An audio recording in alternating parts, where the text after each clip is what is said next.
So today's video is going to be about intake. So for every baby that I get in, I take down certain information. Probably going to look backwards to you.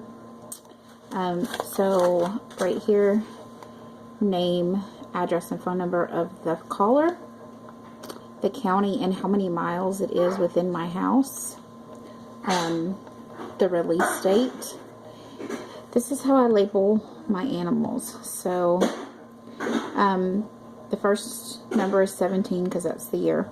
So if it's a squirrel, bunny, or a chipmunk, each have corresponding number or letters that go there. Then this is how many I've had for the year. So that number goes up every time I get one. And then at the end, there's an F or M, which tells me if it's a male or a female. So here is where I put all the callers' details that they give me. And then when they drop them off, I put the information that they give me, which usually doesn't match with this information. I have the date found, the date called, and the date received. I have the condition that they were received in, if they had any injuries. And the injuries a little further down here. And then the cage that they're going to go into. I have several different cages that they go into. So on intake, I immediately do an inspection of the baby, depending on if it's had trauma or not. I treat the immediate trauma needs, and then it goes into the incubator or on a heating pad to kind of reduce shock.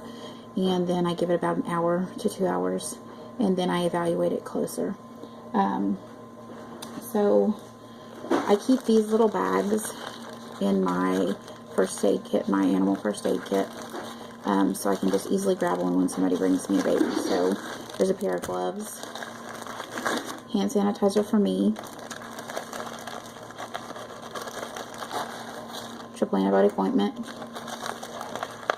Q-tips, and a sterile cloth to lay the baby out on and examine it. Yes, the baby's sleeping. That's my son. So today I'm going to go into a little bit more. I'm going to do a quick exam on a baby that I received. So this particular guy was found in a garage last night.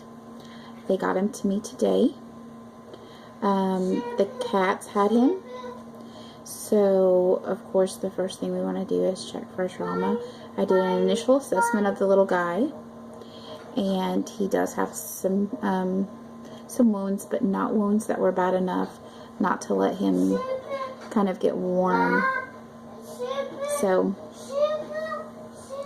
I will show you his numerous lacerations here that are all,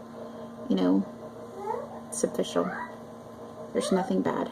His only really bad wound, and he's going to be very protective over it, is his neck right here. So he's got several owies there. But another major thing with this little guy is he is severely dehydrated. If you see how long it takes his skin to go back down, like that's not even going down to where it should be. So he's been without mama's milk for a while. So then I have to determine the age of the baby. This baby is between 4 to 5 weeks. How do I know that? His eyes are not open yet. His ears are not open yet, even though he is big for his age. Then if you look real closely, he's just got tiny little teeth. Those are tiny compared to the big guys. So he was well fed up until the point where most likely he came out of his nest because mommy didn't come back. And so you got some gunk in your nose, huh? So he was well fed till mom didn't come back. He probably left the nest because mom didn't come back. And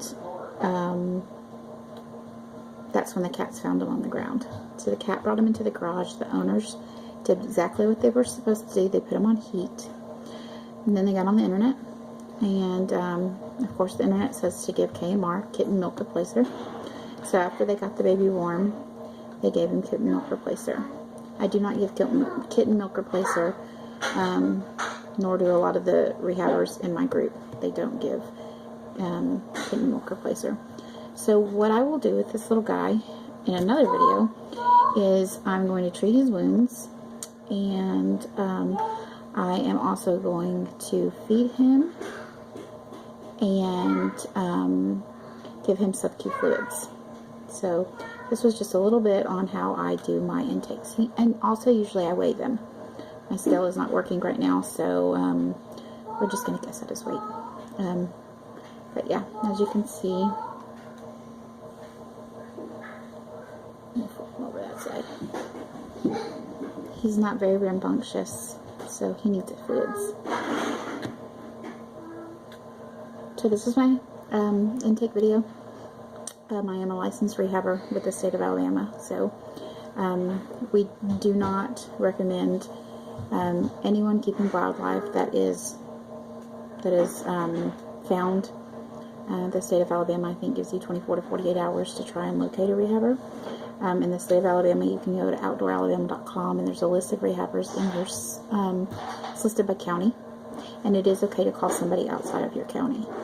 So that's just a little bit on how I do my intakes, and I'll see you in more videos.